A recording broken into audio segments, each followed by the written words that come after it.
ამ თვალსაზრისის მიხედვით, მაგალითად მშვენიერება, როგორც ღირებულება, ისევე არსებობს ადამიანის ცნობიერებისაგან დამოუკიდებელ სინამდვილეში, როგორც ბუნების საგნების ნებისმიერი მატერიალური თვისება.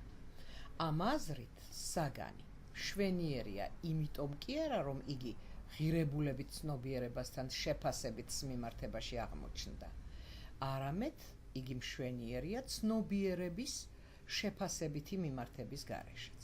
მშვენიერია თავისთავად. ძალიან იოლია დავინახოთ, რომ ასეთი შეხედულება აბსოლუტურად აყალბებს ღირებულების რაობას, რამდენადაც მიჩნეულია მატერიალური საგნის ობიექტურ თვისებად. ამიტომ ცხადია, იგი მეცნიერულად სრულიად მიუღებელია. ღირებულების ობიექტურობის შესახებ აღნიშნული თვალსაზრისისაგან განსხვავებულ შეხედულებას ავითარებენ ჰარტმანი, შელერი და სხვანი. ისინი სამართლიანად თვლიან, რომ ღირებულება არ არის ბუნების საგნების ბუნებრივი ნიშან-თვისებები, რომ ღირებულებათა სამყაროს ბუნების საგნებისაგან სრულიად დამოუკიდებელი არსებობა აქვს. ამ თვალსაზრისის მიხედვით გამოკვეთილად მითითებულია ღირებულების იდეალურობაზე, მატერიალურობის საპირისპიროდ, მაგრამ ამასთან ერთად ისინი იმასაც ასაბუთებენ, რომ ღირებულება თავისთავადია. ესე იგი, დამოუკიდებელია არა მარტო საგნებისგან, არამედ ცნობიერებისგანაც. ღირებულება ისეთი იდეალური მოვლენაა, რომელიც იმყოფება როგორც ბუნების, ისე ცნობიერების მიღმა, თავისთავად. მას რეალური არსებობა არ გააჩნია. იგი მხოლოდ მნიშვნელობს ღირებულებითი ცნობიერებისათვის. მისი არსებობა მნიშვნელობითი არსებობაა, ესე იგი, ღირებულების ობიექტურობა გულისხმობს ცნობიერებისაგან დამოუკიდებელ არსებობას. საბოლოო ჯამში, მიუხედავად ნატურალისტურ თვალსაზრისთან შედარებით წინ გადადგმული ნაბიჯისა, ეს თვალსაზრისიც უნდა შეფასდეს უარყოფითად, ვინაიდან იგი ნატურალისტებთან ერთად ღირებულების ობიექტურობის საფუძველს ღირებულებითი ცნობიერებისაგან დამოუკიდებლად არსებობაში ეძებს. აქედან შეგვიძლია დავასკვნათ ერთის მხრივ, კულტურა ვერ იარსებებს ღირებულების ობიექტურობის გარეშე, მეორე მხრივ, თუ ღირებულების ობიექტურობის საფუძველს ადამიანის გარეთ, ეგრეთ წოდებულ ტრანსსუბიექტურ სინამდვილეში დაუშვებთ, როგორც ამას ადგილი ჰქონდა განხილულ თვალსაზრისებში, ამით ღირებულება სრულიად გაყალბდა. ესე იგი, ღირებულების ობიექტურობა უთუოდ უნდა დასაბუთდეს, ოღონდ არა ობიექტურობის ტრანსსუბიექტურად არსებობაში, არამედ მის უფრო სიღრმისეულ გაგებაზე დაყრდნობით. ამ მიზნით ობიექტურობა განვიხილოთ სუბიექტურის, მატერიალურისა და სულიერის, იდეალურის ცნებებთან მიმართებაში. ობიექტურობის საპირისპირო ცნებაა სუბიექტურობა. ისინი ერთმანეთის მიმართ კონტრასტული ცნებები არიან. ასეთივე ურთიერთობაა მატერიალურისა და სულიერის ცნებებს შორის. ობიექტურობისა და სუბიექტურობის ცნებებს თუ განვიხილავთ მატერიალურისა და სულიერის ცნებებთან მიმართებაში, მივიღებთ, რაც მატერიალურია, ობიექტური. არც ერთი მატერიალური მოვლენა სუბიექტური არა. ის, რაც სუბიექტურია, მხოლოდ სულიერია, მაგრამ ის, რაც სულიერია, მხოლოდ სუბიექტური არა. გამოდის, რომ სუბიექტურობასა და ობიექტურობას შორის ზღვარი ტრანსსუბიექტურ და ინტერსუბიექტურ სფეროებს შორის კი არ გადის, არამედ შიგ სულიერ სფეროში. ესე იგი, სულიერი შეიძლება იყოს სუბიექტურიც და ობიექტურიც. ღირებულება სულიერი მოვლენაა. ამიტომ ისიც შეიძლება იყოს სუბიექტურიც და ობიექტურიც, მაგრამ სუბიექტური ღირებულება ისეთივე წინააღმდეგობრივი ცნებაა, როგორც სუბიექტური ჭეშმარიტება. სუბიექტურობა პირველსაც აუქმებს როგორც ღირებულებას და მეორესაც როგორც ჭეშმარიტებას.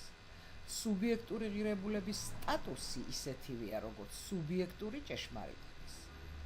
პირველი ანტიღირებულებაა, მეორე მცდარობა. ერთიც არსებობს და მეორეც. ამიტომ ღირებულებაც და ჭეშმარიტებაც მხოლოდ ობიექტურობის საფუძველზე არსებობს. რა აზრით უნდა გავიგოთ სულიერი მოვლენის, ჩვენ შემთხვევაში ღირებულების ობიექტურობა? იმავე აზრით, როგორც ფილოსოფიაში ჭეშმარიტების ობიექტურობაა გაგებული, რადგანაც აზრის ჭეშმარიტება იგივე აზრის ობიექტურობაა. ჭეშმარიტების ობიექტურობა გამოითქმება დებულებით. ჭეშმარიტია ისეთი აზრი, რომელიც ყველასთვის სავალდებულოა. იმის გამო, რომ იგი სავალდებულოა ყველასათვის, მისი ობიექტურობაც ამაში მდგომარეობს. ესე იგი, ობიექტურობა უნდა გავიგოთ საყოველთაობისა და აუცილებლობის ნიშნად.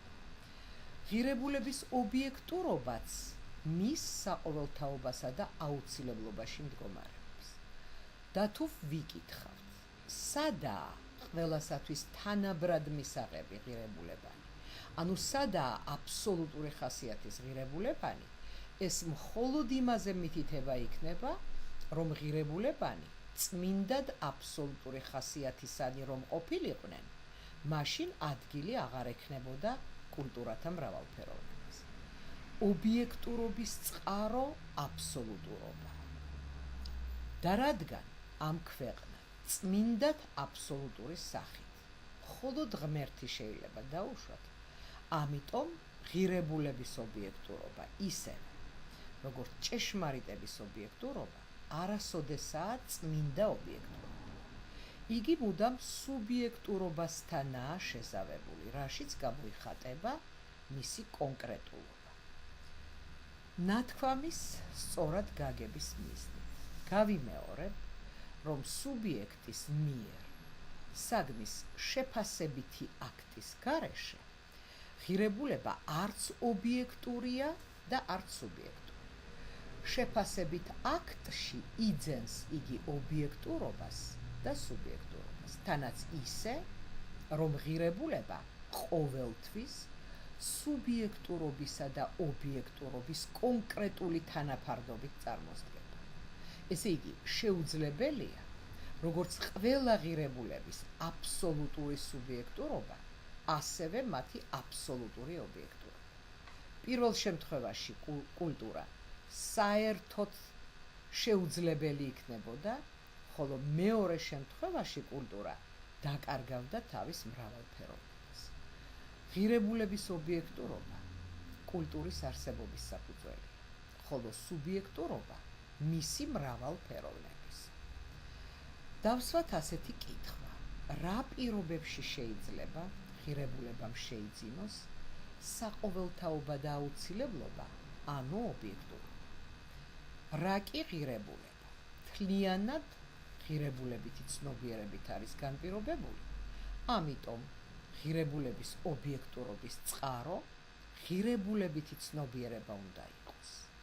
ესე იგი, ღირებულების ობიექტურობა ღირებულებითი ცნობიერების, სუბიექტის, ადამიანის ობიექტურობითაა განპირობებული. როგორც ქართველი ფილოსოფოსი, ესთეტიკოსი და კულტუროლოგი ბატონი ნიკო ჭავჭავაძე ბრძანებდა თავის წიგნში კულტურა და ღირებულებანი, ადამიანი, როგორც ღირებულებითი ცნობიერება, როგორც სუბიექტი, შეიძლება განვიხილოთ ორი სახით: როგორც სუბიექტური სუბიექტი და როგორც ობიექტური სუბიექტი.